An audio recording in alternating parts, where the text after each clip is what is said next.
में यथा योग्य स्थान पे विराजमान हुए। भगवान श्री को आते देखा तो कंस ने कवलिया पिंड हाथी को मदिरा का पान कराया है। भगवान श्री हमको यहाँ उपदेश दे रहे हैं। कितना ही शारीरिक तल पे तुम्हारे पास धन का बल, ऐश्वर्य का बल, विद्या का बल, विद्वत्ता का बल, नाते रिश्तों का बल, इनका नशा जब तक तुम्हारा मन किए रहेगा तब तक मुझसे मिलन अथवा मन का अपने स्वभाव में आना संभव नहीं है। इन सब नशों से अपने मन को मुक्त करो।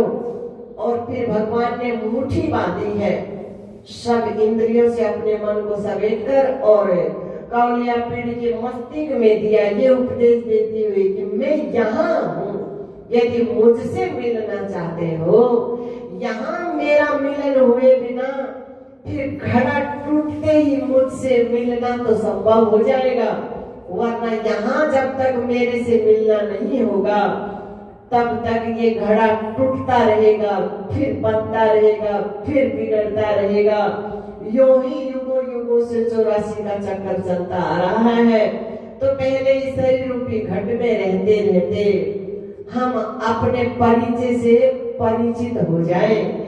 ये उपदेश देते हुए कवलिया पिंड का कल्याण किया, अंदर प्रवेश हुआ।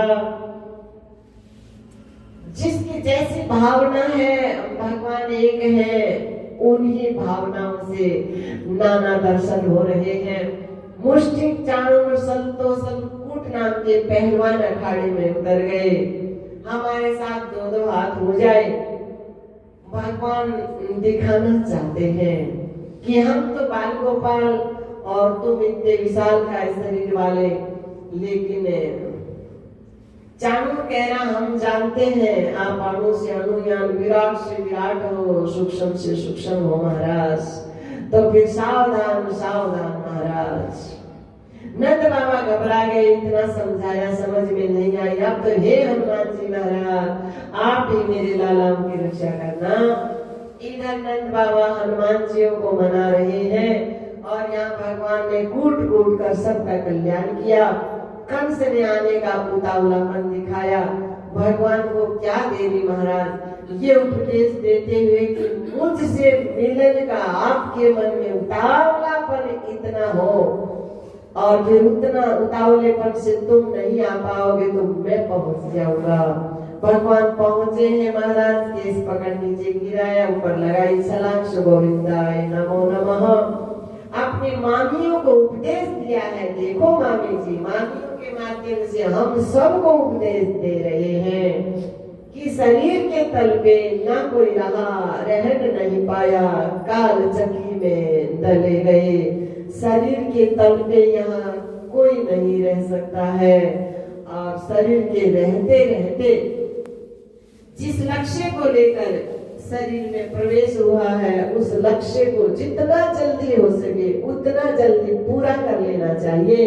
शरीर का कोई भरोसा नहीं है महाराज। ये उपदेश दिया है। स्टेज से नीचे आए, नंद बाबा से मिले, कारागृह में पहुंचे हैं।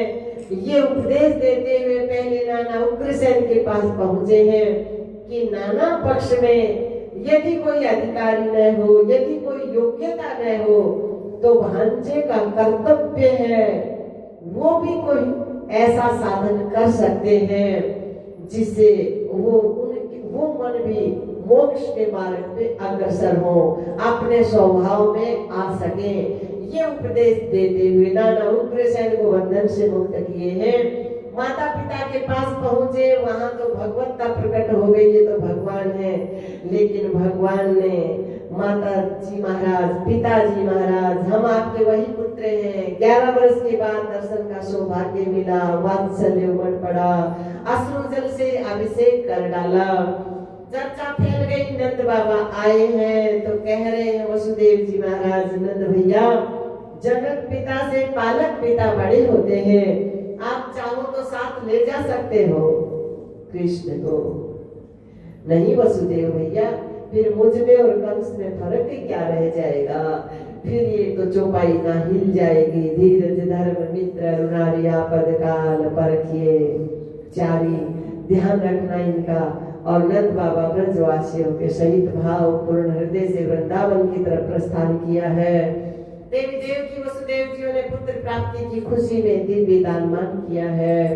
सांदीप ने गुरु के यहाँ विद्या प्राप्ति के लिए भेजे हैं।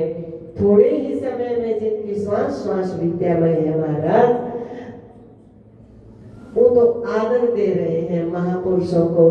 नवदा भक्ति में भी कहा है, मैं सभी जगह हूँ ऐसा भाव बनाओ और फिर मेरे से अधिक मेरे संतों को मान दो, आदर दो महाराज। मोते अधिक संत जिए जानी, सकल भाव से मैं सम्मानी।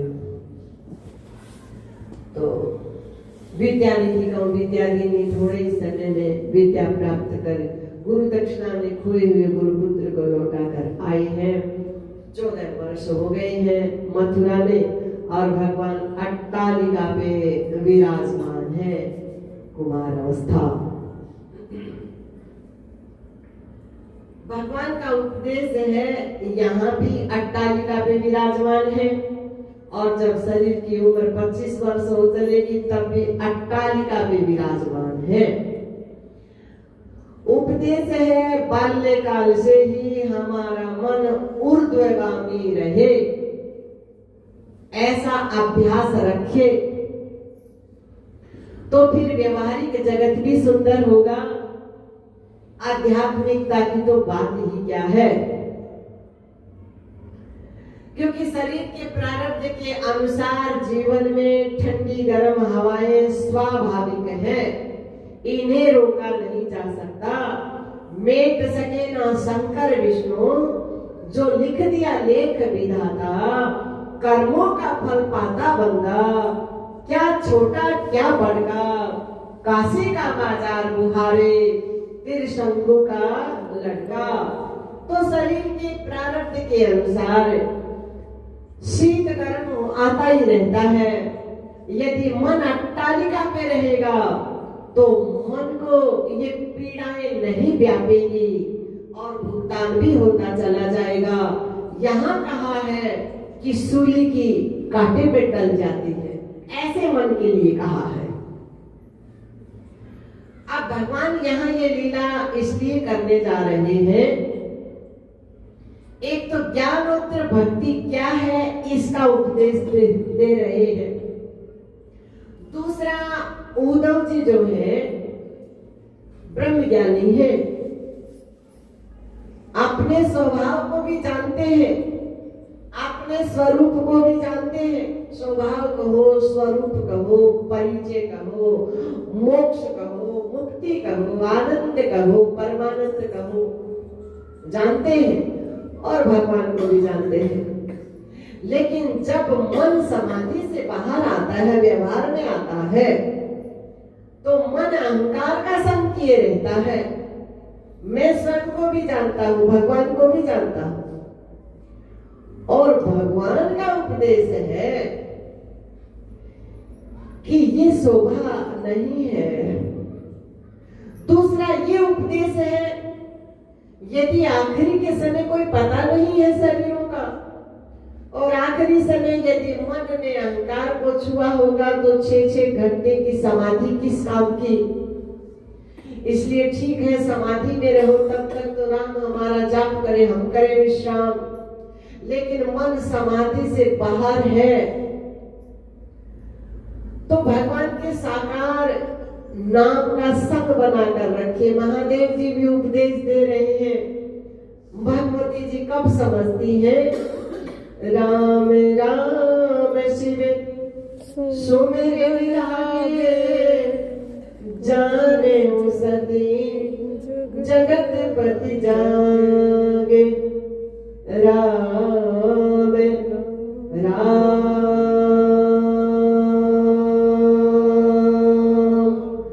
शिव सुमिर लागे, जाने सती जगत पति जागे।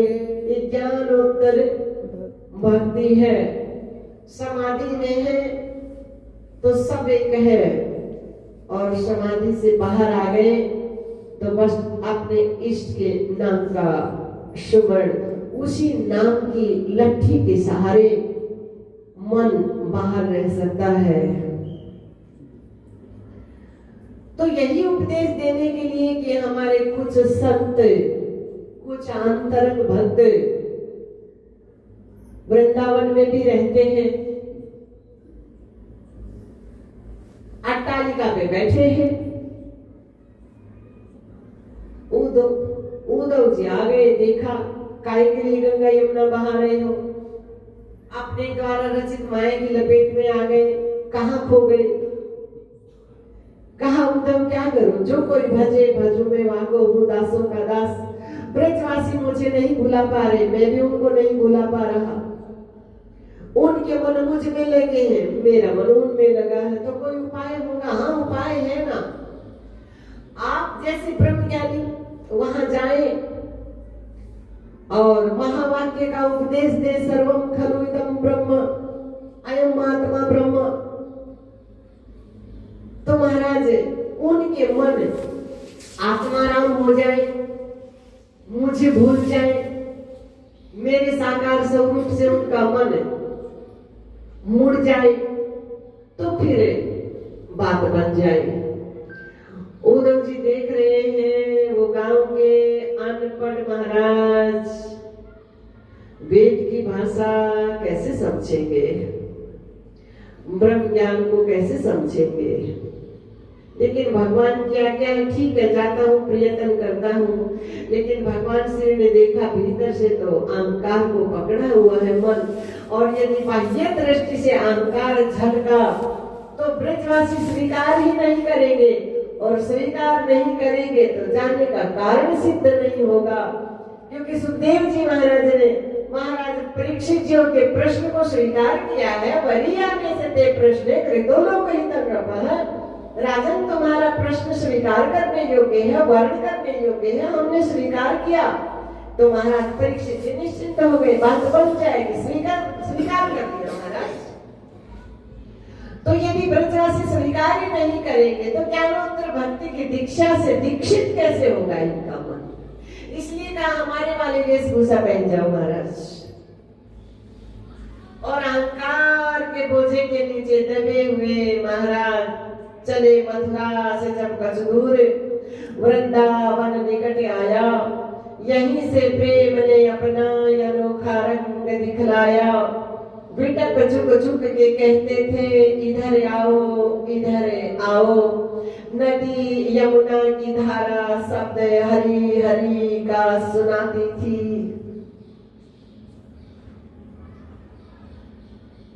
मधुर भंवरों की गूंज से भी यही आवाज आती थी। राम कितना खेद है ना, इतना सुन सुन कर, इतनी बार सुन सुन कर ऐसी पावन पावन दिव्य दिव्य स्थानों पे आने के बाद भी वहां का तो वातावरण सब कृष्ण नाम को छू रहा है, और हमारा मन अभी तक पता नहीं कहाँ क्या छू रहा है, बीमारियों को।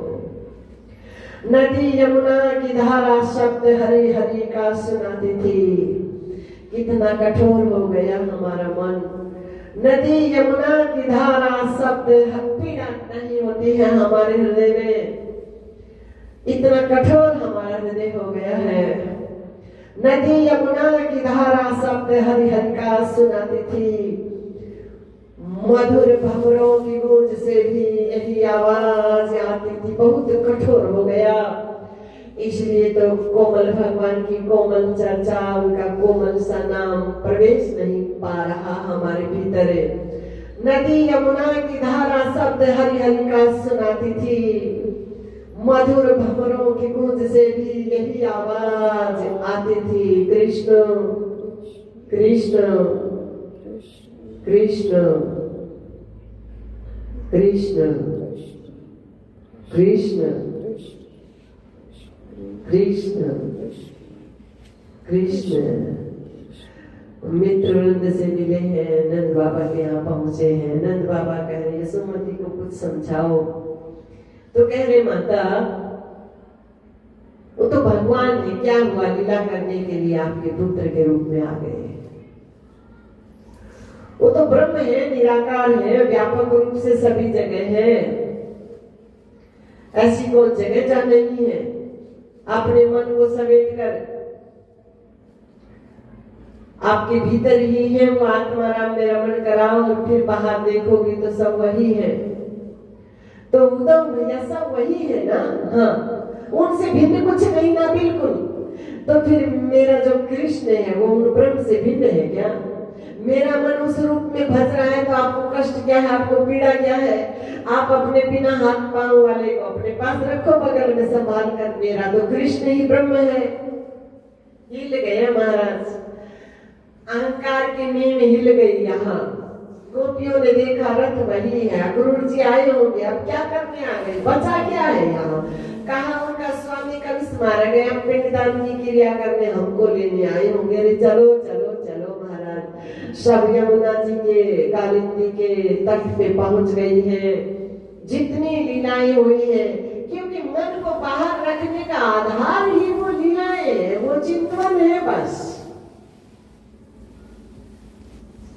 जैसे पैड़ी होती है ना, सीढ़ियां छत पे जाने का कार्य भी करती हैं और छत से उतरने का भी कार्य, दोनों कार्य करती हैं। उसी प्रकार से ये जो चिंतन है ना, जगत में डूबे हुए मनों को ब्रह्मानंद में ले जाने का कार्य करता है, और ब्रह्मानंद में डूबे हुए मन को बाहर लेकर आना, जिज्ञासुओं पे बरसने के लिए वो कार्य करता है। दोनों ही कार्य हो रहे हैं। यहाँ वो जो महापुरुष है, अपने मन को ब्रह्मानंद से बाहर लेकर आने के लिए ऐसी ऐसी लीलाएं करते रहते हैं। कोई कंस बनी है, कोई कृष्ण बनी है, कोई पुतना बनी है, कोई कृष्ण बनी है, वही लीलाएं कर रही है। और कोई कह रही मैं ही तो कृष्ण हूँ, कहाँ कृष्ण को खोज रही हो? उद्धव ने देखा एकदम पागलों जैसी स्थिति है, पागलपन की प्रकाष्ठा को पहुंची हुई है। इनको समझाना तो मुश्किल है, कैसे जाऊं? एक भमरा आया जिसे सुनकर जो बोला उसे भ्रमर गीत कहा। भगवान आ गए तो गोपियों ने कहा तुम मथुरा से आए हो, संदेश लेकर आए हो कृष्ण का, कुछ सुनाना चाहते हो उनके बारे में, लेकिन तुम क्या सुनाओगे? तुम उनके बारे में जानते ही नहीं। कितना सुंदर उपदेश है भ्रमर गीत के माध्यम से। जब हम कोई के बारे में जानते ही नहीं तो उनके बारे में तो हम झूठ ही कहेंगे। कितने अपराध बटोरते जा रहे हैं, कितना मन पे बोझा लादते जा रहे हैं। बेचारा पहले तो कम दबा है क्या, पहले कितना भार है महाराज, और भार बटोरते जा रहे हैं। नहीं तो स्वयं के बारे में जानते हो, चर्चा कर रहे हैं, मैं ऐसा हूं, मैं वैसा हूं, शरीर को लेकर झूठ बोल रहे हो। तुम वैसे हो ही नहीं, तुम्हारा परिचय तुम जो देने जा रहे हो है ही नहीं, झूठ पे झूठ। फिर दूसरे के बारे में बताने जा रहे हो, तो स्वयं को नहीं जानते तो दूसरे को कैसे जानोगे? झूठ ही बोलोगे, जितना बोलोगे झूठ बोलोगे, जितना मौन रहोगे बचे रहोगे।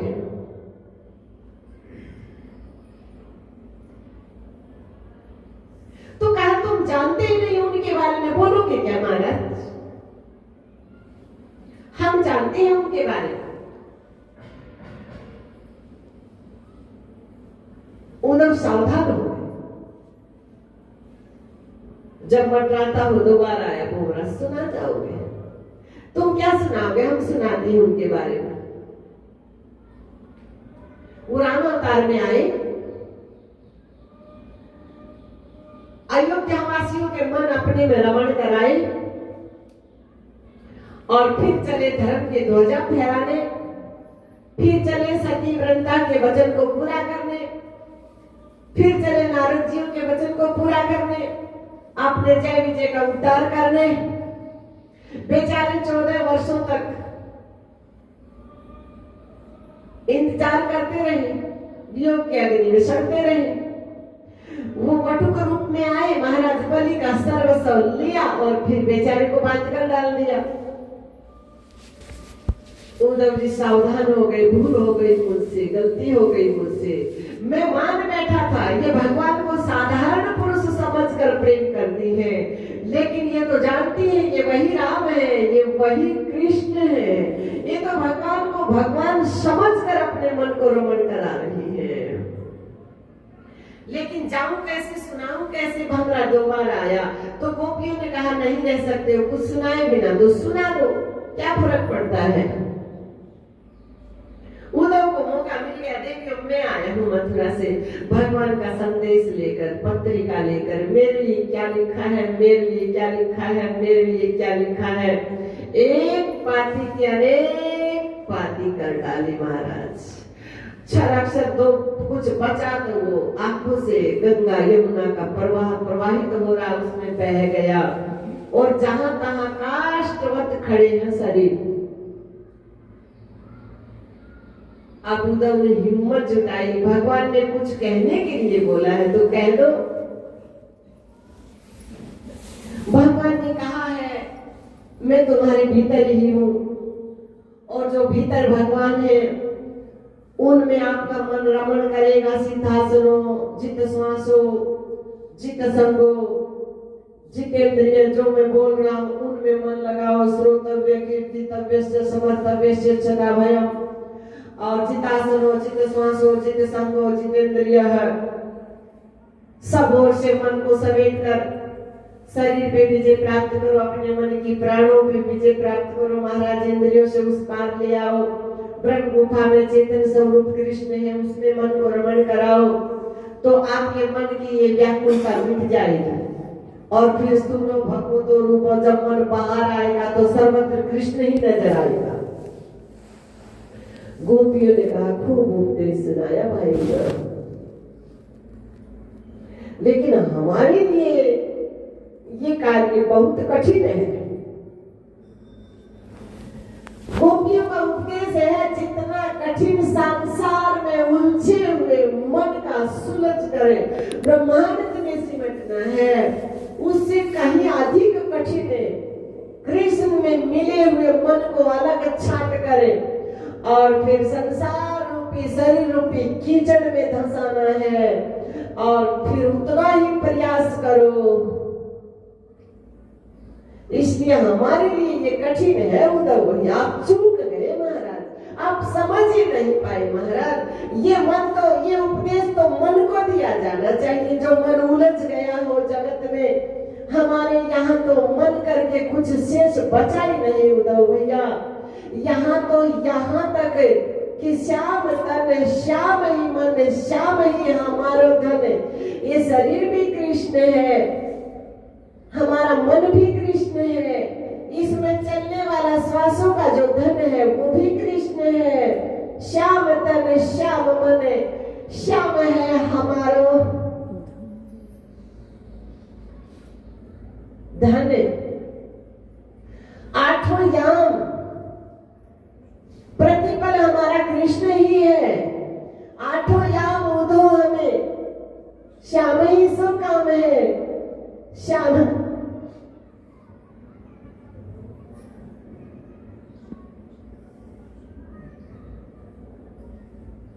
कब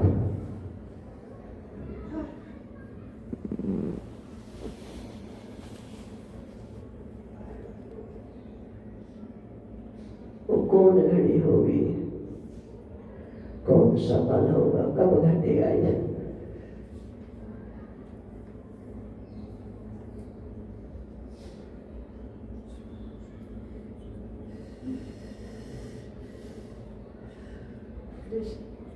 राम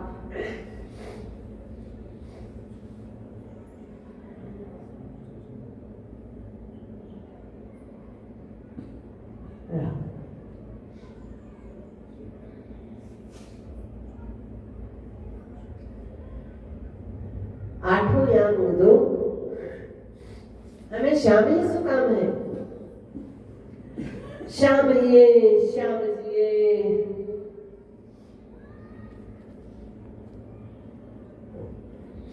यहाँ गोपियां कृष्ण की आरती उतारे और इधर गुरु जी अपने गुरु जी की आरती उतारे। चित्त के चित्त और मन के मन हो, जिज्ञासु के जीवन धन हो, आकार उकार मकार तुम ही हो,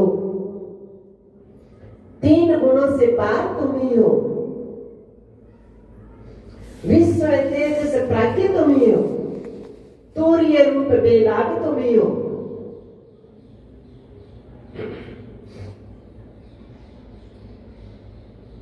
निराकार निर्विकार रूप हो, भक्तों हित साकार तुम ही हो।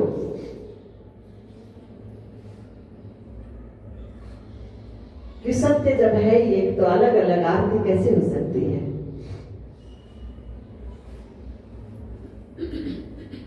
आरती दो कैसे हो सकती है जब सत्य एक है? आठों याम उदो हमें श्याम ही सुकाम है, श्याम हिए श्याम जिए, मन बुद्धि और इंद्रिय आप ही देह स्वर्षा, श्याम हिए श्याम जिए, श्याम बिन नहीं लिए, अंधे की सी लाठरी, आधार श्याम नाम है। उदव तुम भय बोले, लोग उदव कह रहे थे ये बावली हो गई, पगला गई है। अब इधर से उत्तर मिल रहा है, उदव तुम भय बोले, पत्ती लेकर आए दौड़े। हमको पागल कह रहे हो, हमको पागल समझ रहे हो, तुम पागल हो गए। इतनी दूर से इतना परिश्रम किया आपने ब्रह्म की चिट्ठी ब्रह्म को देने के लिए। उदव तुम भय बोले, वही दे देते चिट्ठी महाराज। उदव तुम भय बोले, पाती लेकर आए दौड़े।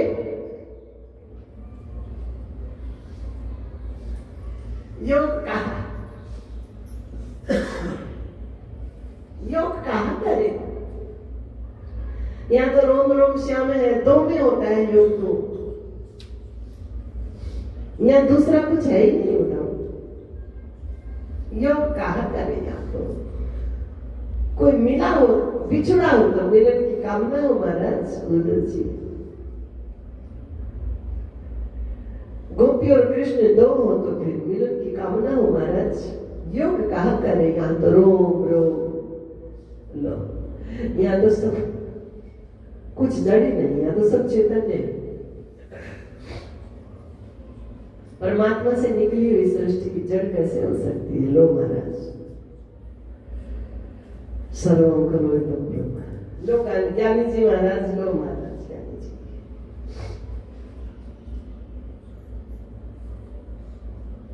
अब कुछ बचा ही नहीं, कुछ नहीं बचा। दंडवत का मतलब अब कुछ नहीं बचा। उद्धव ने दंडवत किया, प्रणाम किया, प्रणाम का मतलब अब कुछ नहीं बचा। अब मेरा मुझको नमस्कार बस। अब मेरे अंदर तू, मेरे बाहर तू, मेरे रोम रोम में तू। अब अहंकार भी वही हो गया, अब कुछ नहीं रहा, सब एक हो गया। महाप्रलय सी होती आवे, महाप्रलय सी होती क्या कह रहे थे पूज्य श्री? निरोध। कौन सा स्कंद है ये? निरोध हो गया यहाँ। मुक्ति, ये मुक्ति हो गई यहाँ। महाप्रलय सी होती आवे, दरिया लहर समागी, सुगड़ सुलगनी नार सुहागन, परम पिया घर आगी रे साधो, परम पिया घर आगी। आप थोड़े होश में आए, कह रहे हैं तो भगवान इंतजार कर रहे हैं, तो फिर जाओ महाराज। थोड़ी देर के लिए आए थे, 6 महीने हो गए, जाओ महाराज। कहा कोई संदेश? क्योंकि अब उद्धव जियों की मन दशा वही हो गई जो गोपियों की है। अब उन साकार श्री के सामने वहां तक पहुंचने के लिए मन को कोई आधार तो चाहिए। यहाँ घट रहा है, कोई न जाए कुंज गली में तुझ बिन कलियां। कुछ सामने ऐसा देखने के लिए तो हो। कोई न जाए कुंज गली में तुझ बिन कलियां चुनने को, तुझ बिन कलियां चुनने को। कोई न जाए कुंज गली में तुझ बिन कलियां चुनने को, तुझ बिन कलियां। तो कोई आधार चाहिए वहां तक जाने के लिए। मन को बाहर संकल्प नहीं मिलेगा तो बिना संकल्प के मन शरीर का साथ नहीं देगा, मन शरीर का साथ नहीं देगा तो शरीर चलेगा नहीं, कैसे उठेगा, कैसे बैठेगा महाराज, कैसे वहां तक चलकर जाएगा। इसलिए कोई संकल्प की लट्ठी तो हो महाराज मन को पकड़ने के लिए, तो कह देना आ जाएंगे। ले जाओ लट्ठी, संदेश ले जाओ, जाकर कहना है गोपियों का संदेश बुलाया है, गोपियों का संदेश बुलाया है। भरत जैसी स्थिति है मन की, दीवानों जैसा हाल है, गोपाल की लगन में दीवानों जैसा हाल है। लगा के बिंदिया पहन के साड़ी, चाल चले मत वाली रास में आ गए, दीवानों जैसा हाल है, गोपाल की लगन में टेढ़ी मेढ़ी चाल है, गोपाल की लगन में। और भगवान श्री ने देखा मन दशा शरीर की स्थिति वर्णन कर देती है। देखा बात बन गई और दूर से आवाज लगाई, आओ ज्ञानी जी। पहले ऐसा बोलते तो चिढ़ जाते उद्धव, अब देखा मन दशा को तो कहा, आओ ज्ञानी जी कैसी रही यात्रा। ओ महाराज आप तो कर तुम अन्यथा कर तुम सर्व समर्थ हो, लेकिन मेरी बस की बात नहीं है महाराज, आपको चले जाना चाहिए, जाना चाहिए महाराज, आपको जाना चाहिए। उदाओ ये ज्ञान होकर भक्ति हो गई है। कल के सत्संग में सुनोगे ना, आप उद्धव कहेंगे मैं आपके साकार सानिध्य के बिना नहीं रह सकता, शरीर नहीं रख पाऊंगा मैं। नहीं आपको भेजा किसने था वृंदावन, यही सिखाने के लिए था। तो कह रहे मेरे बस का काम नहीं हो रहा हो, ये तो मेरा उपदेश है कि मेरे मार्ग पे जो मन आए वो इस बात को समझ ले कि पृथ्वी लोक पे साकार स्वरूप का सानिध्य संभव नहीं है। गुरु शिष्य का भी ऐसा ही है, लेकिन आध्यात्मिक तल पे मेरा संभव है यहां मिलना।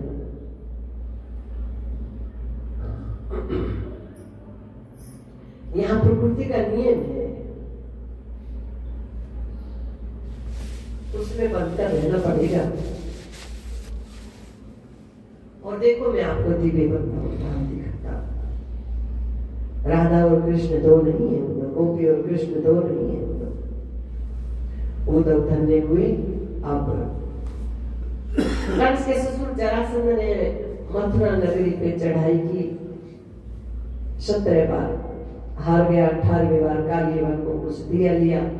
भगवान श्री मथुरा नगरी का त्याग कर नई द्वारका नगरी का निर्माण किया है।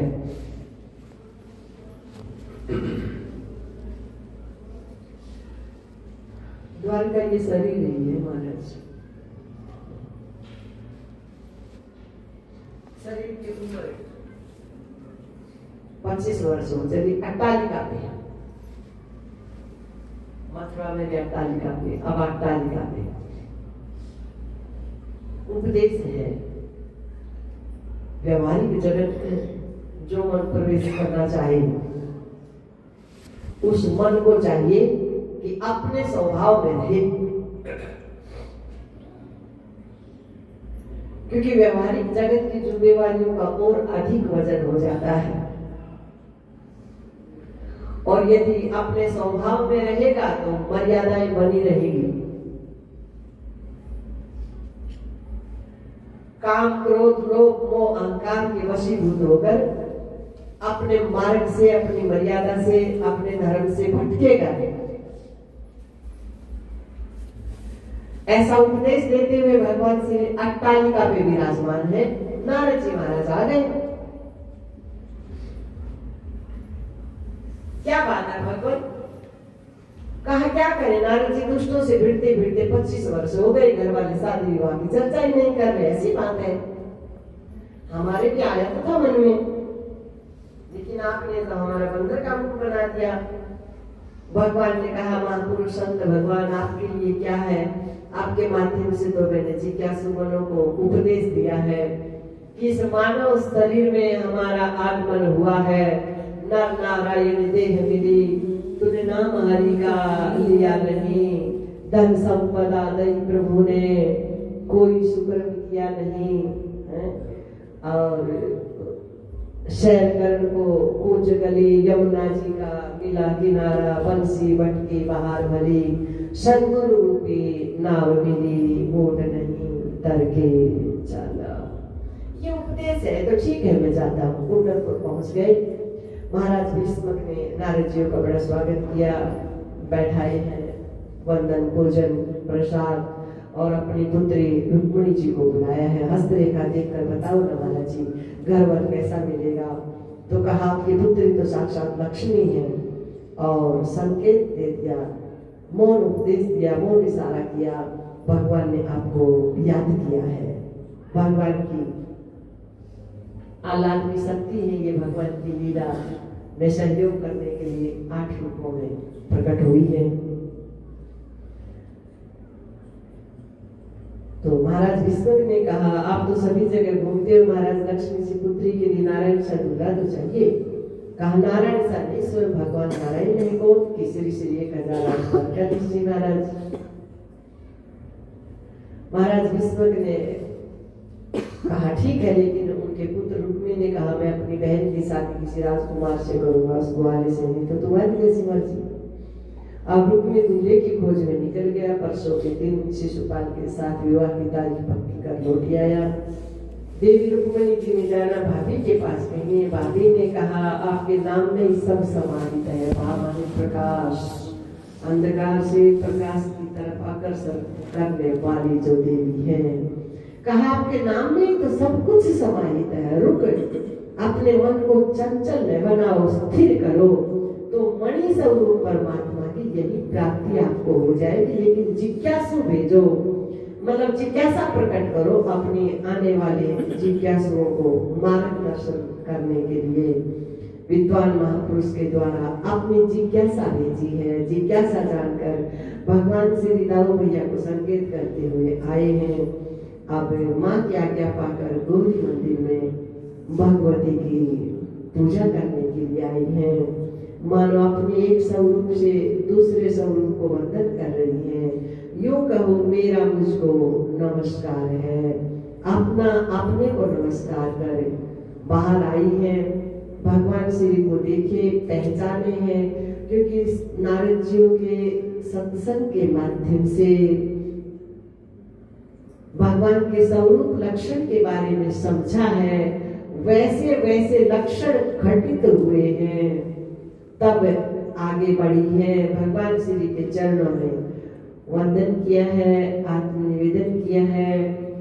रथ पे आरूढ़ होकर घोड़ों की लगाम को देवी रुक्मिणी जी ने साधते हुए व्यवहारिक जगत सिखाया है कि शादी की अधिकारी, परमात्मा से मिलन की अधिकारी, अपने स्वभाव में रहने का अधिकार आपको तभी है जब आपने अपनी इंद्रियों की घोड़ों की लगाम को अपने काबू में रखो, अपने दायरे में रखो, अपनी मर्यादा में रखोगी, तो परमात्मा आपका अपने आप ही महाराज से वर्ण कर देंगे।